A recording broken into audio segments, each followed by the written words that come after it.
All right, so I'm Tim. That was a great introduction. I think I wrote it, so it was a great introduction. This is a photo. I don't know how good the contrast is in here, whether people can really see, but that's in Iqaluit, up in Nunavut, formerly known as Frobisher Bay. And you can see a range of buildings as you're looking up the hill. You know, the only natural material being used here is for sculptures. Not that you couldn't build with natural materials in the Arctic, but well, we had our land acknowledgement. Not many of the First Nations peoples who lived there ever had permanent settlements until we came along and said, hey, no, you gotta have a permanent spot. So, okay, I guess. So how do you do that? Well, we just transplant our materials and our buildings. That one is like this totally prefab, that's a high school, it's a high school gym. Totally prefab, plastic-y thing that got shipped up there and popped. It's still working, but it's interesting to see these things on that landscape. So when I do work in the Arctic, I tend to say that I work with conventional materials in an unconventional climate, broadly speaking, from a southerner's point of view. And when I work down here, I tend to work with unconventional materials in a conventional climate. So, yeah. And I put this one up here. This figure, end-of-life scenarios for construction materials, it's got the big three that engineers tend to work with: concrete, steel, and to a lesser extent, timber. This is a figure from the United Kingdom, and it's about where our materials go, and I partner it with this figure about linear economy, going from resource extraction to waste, and hopefully we're all on board with an eventual transition as fast as possible to a more linear more circular economy. And I think in construction we should be thinking about this with our materials maybe ahead of. Well, maybe it's instinctive that money is a bit circular. You spend $5 in your community, it sticks around your community. You spend $5 in the Cayman Islands, and yeah. Anyway, don't want to get into too much politics, but some of these numbers won't be quite an exact translation to Canada because of geographical differences. But it is true that we landfill an awful lot of wood that could go to many other things. We don't landfill very much steel because, boy howdy, that stuff's expensive. So that's kind of I'm pretty sure that this figure is actually from a steel publication. So anyway, I don't need to lecture you guys about this stuff, but it's an interesting thing to see how much gets downcycled, how much gets incinerated, reused. And I wanted to just, if you guys are looking for references, Bruce King recently published a new carbon architecture. Paul Hawkins got a great book, Drawdown. It's 100 of the best strategies to reverse climate, to take carbon out of the atmosphere. But a lot of great social equity stuff in there. Here's a Canadian report that was recently published that's got some great stuff about using wood, Canadian wood, in construction. And then if you really want to get into things, you can join the Carbon Leadership Forum. It's a group of professionals who are committed to low carbon construction, or carbon sequestering construction even. There's bale. That's a straw bale from about 1910. The photo was taken in 2012 in Colorado. That's from one of the early straw bale buildings in Nebraska. It got taken out because they wanted to add an addition with a bathroom. So they popped out a few bales. And this bale made its way to International Straw Bale Building Conference. It's in great shape. There's nothing wrong with it. It's a little interesting because you see, the way we do straw bales, our machines don't tend to fold the straw as much. It's got metal ties. We all use nylon now. That's a snake skin. I have no idea whether that was before or after the removal, but it is a snake skin. There's me testing straw bale in a modern straw bale construction situation, testing for moisture ahead of time. It's one of the ways that I can use rational engineering method to show a building official that we can use these kinds of materials. And one of the things that people care about is that, do they rot? Well, they only rot if they get wet. So I prove that it's not wet going into the wall. And I can do that, so that's pretty good. Here's a way to kind of allay those fears as well, is to prefab a panel. So it's basically a wood frame, straw bales put in it. You can't see them because it got plastered. and it's getting put around a timber frame building. It's pretty good insulation.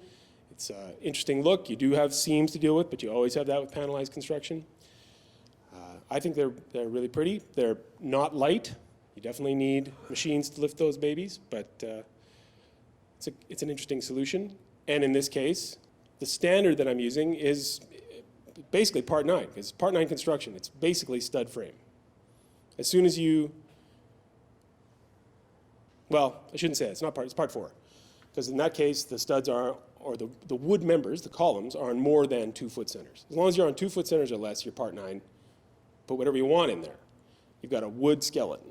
And a lot of natural building materials nowadays are used as infill, enclosure, infill insulation around a traditional stud frame wall system. So if I'm just talking about straw bale walls, there is no explicit Canadian engineering design standard for a straw bale wall, for a plastered straw bale wall that doesn't have any structural wood in it. And you could make an argument through the alternative standard proposal or alternative solutions proposal route, and I have done that. But let me speak a little bit engineer here. Straw creeps. So in the long term, you got a steady load on straw that is less than 20 pounds per cubic foot density creeps.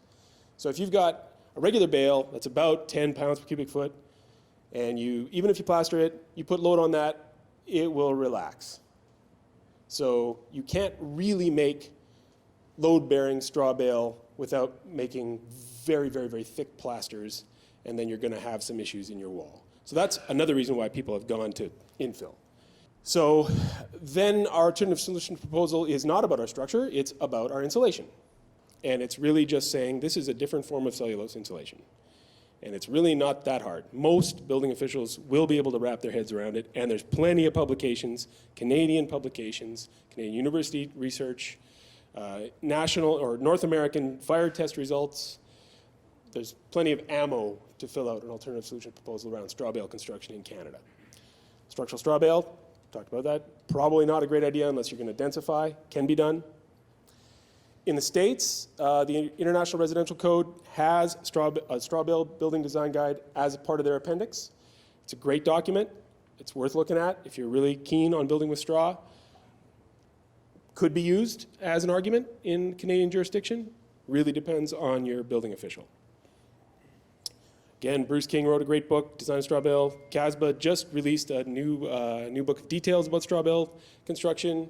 The Endeavour Center out of Peterborough has all kinds of great stuff in their Sustainable Building Essentials books. Stephen Bainbridge Tech's DCAT is a Center for Appropriate Technology down in the States. Here's ways we can do this without using plaster. This is 2 years ago. The Endeavour Center's summer program was dry panels, so this is cellulose fiber. Some of these panels have straw bale in them. Some of them have blown cellulose. They also use some cork as they were sponsored, so because that stuff's pretty dear. It's really cool, but it's a pretty expensive thing to be sheeting the side of panels with. And you see they did a rabbit thing for joints between panels. That's the house they built. That got built in Peterborough, taken down, went to a show in Toronto, got taken down, went back up north. Actually, it's close to Owen Sound, I think, that it's finally been residing. So that's wood frame construction with metal braces for lateral. The whole thing is cellulose. It sequesters, I'm terrible with these kinds of numbers. It sequesters carbon. It's got more atmospheric carbon in it than it took to make the materials and to drive it all over Hell's Half Acre before it ended up where it was going. And it's still got, some high-tech materials in it. It's, they hit Passive House with it. I can't remember the exact number, but they were under 0.6 air changes. It's pretty impressive. So, all right, so if we're gonna make these kinds of SIPs and put cellulose in them, like some folks in the room are doing, there is, again, no explicit Canadian engineering design standard for that kind of product. But Part 9 structural framing, or Part 4, if your structural members are on larger than 600 millimeters OC, you got to go to Part 4. Not a big deal. There's plenty of guidance on how to engineer design with wood. It's just not straight out of Part 9. Again, alternative solutions proposal might be necessary depending on your building enclosure, local jurisdiction. There's, yeah. If any of you have had to do alternative solutions for a hot roof or for a vapor open wall assembly, it's same thing. Hot roof, hot box, sorry, was there? Something was funny. Yeah, all right. Now here's some slightly off the beaten path ways that we've used cellulose fibers, wood, and earth. This is a wood clay slip system. This is a timber frame. This is in Vancouver Island. So you can see that there were forms set in, and this wood clay slip mixture was put in and tamped down. So there's a cold joint. There's some lift lines, cold joint, lift lines, and then stripped off. And this later got both plastered and sided, depending on which exposure face we're on. There it is with straw-like clay. That's in Manitoba. So instead of wood chips, it's straw. And yes, that is actually some green grass growing on there. Some of the seed heads stayed in the straw. It's not a big deal. You just plaster over it. This is an interesting one if we're talking about trying to recycle materials or avoid landfilling materials. BC, this is in BC again. This is actually the pump house for that wood clay chip house. So the builder accidentally drove over a seedling tray, styrofoam seedling tray, EPS, in his driveway, and was surprised that his 3/4 ton pickup truck didn't crush the thing. Well, we all know that EPS actually has pretty good compressive strength, so he shouldn't have been that surprised. But they've got, like, as soon as the corner stuff blows out on those things, they don't use them anymore. So they're maybe 2 or 3 years worth of seedlings, and then you've just got this EPS block with holes in it. And you can get them if you know people in BC. Apparently they have football fields. I don't know whether these football fields, everyone uses that expression. I don't know. I can just imagine there's some abandoned football fields full of styrofoam trays. But anyway, it's some measure of volume, I suppose. So you can get this stuff, and he's great at combining clay, plasters, and burlap. So he makes a really fine slurry. He dips burlap and uses it like wallpaper. And then it's a great thing to bond and make very, very nice plasters. So, and then he did some carving, put some bottles in. This is a pump house. It's less than 10 square meters, so he didn't get a permit for this. And I just think it's kind of a cool thing. A way to not bury, but bury some foam that was just going to be bad. Hempcrete, this stuff is taken off in Canada. There's a company called Just Biofiber Block who are trying to get it to be a prefab block unit. Not a bad system, but this is a system where, in this case, this is a 2x6 stud wall. This is on 2-foot center, so that's a code-conforming Part 9 wall. And then he built forms on either side of that 2x6 wall. And again, you can see these are all lift lines. So he's mixing hemp hurd and lime.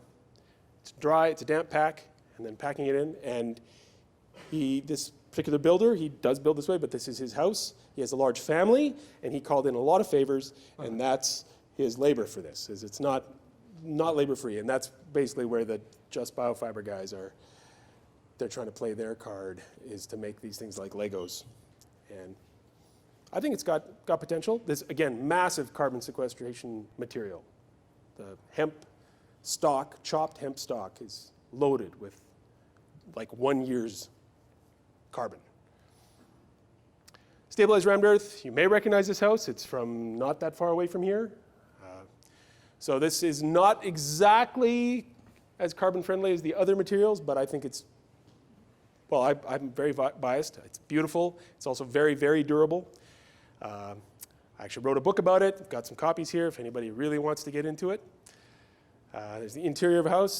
Terrell's probably shown off before. That's her design. Beautiful passive heat storing wall there. There's air can flow over. It's a nice design. This one's also in Huntsville, up on Granite Drive, just showing that, yes, they work in winter in Canada, absolutely. And there's a cross-section. That is a cross-section from that house. It's actually, well, that's shorter than any of the actual ones in the house. But we've got a thermal break at the base of the interior wide. So these are essentially, if you think of a masonry wall, it's a double wide masonry wall. So we've got an external structural, in this case, actually exterior is veneer. We've got an exterior veneer layer that's 6 inches thick.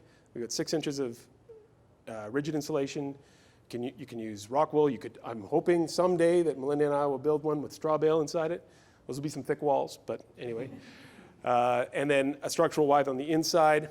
In this case, we've got a foam glass thermal break at the base. So, and then this detail isn't completed, so there was insulation under the basement slab. So you have a completely isolated envelope with a lot of mass.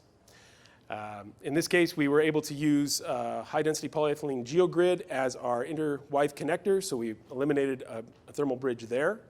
And so far, it's been very successful. Has anybody here been up to Mark and Christine's? You guys know? No? Emily, yeah. All right. All right, fair enough. But if you're hanging around Huntsville, you might have the chance to go and see that house. So again, Canadian engineering design standards. There is no specific standard for earthen construction in Canada. But we do have a great masonry design standard. And if you're going to use a lot of cement and a lot of steel, you can design it as if it is concrete. I don't recommend it. It's a chore for the people doing the ramming. It's a pneumatic ramming system that gets used, and the person doing the work is actually inside the formwork. So if you have to have this forest of rebar, it's a real pain. So we try to stick with masonry design basis. We are allowed to go with lower strengths. We're allowed to space our reinforcement, or theoretically, we could even have none, depending on, but everybody wants at least a 10-foot wall. As soon as you got a 10-foot wall, you got to have blah, blah, blah. Raw earth. Yeah, you can build raw rammed earth. It's a big problem in Canada for durability. It does not hold up well for freeze-thaw cycles. So if you're going to build that kind of building and you want to show it off, you want it on the outside of your building, you pretty much got to put cement in it.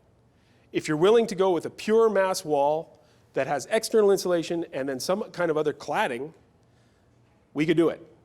If you're interested in that, talk to me. But it seems like people are just as excited about how their house looks on the outside as on the inside. I'm not an architect, I'm an engineer, so I don't get that. I don't live outside my house. I don't care. I want to live inside my house. I like how it looks on the inside. But anyway, yeah. In the States, you've got a lot more flexibility if you happen to be building down there. They don't, again, have a specific federal standard, but they've got their masonry standard is very forgiving, and they've got an ASTM standard, various local codes. Like New Mexico, there's a code. Arizona, there's a code. California, have all the Adobe codes that you can use for rammed earth. There's a copy or a cover photo of the book. There's copies over there. I will gladly sign a copy, sell you a copy, both. And that is an arch done by Stephen Dobson. He's a rammed earth builder in Australia. And I think this is a great marriage of a cast-formed concrete arch and then rammed earth above. It's a church in Margaret River, and I think it's just stunning. It's one of my favorite buildings. Anyway, it's my shot of it. I think, yeah, that's it. So maybe I should end there. Leave that one.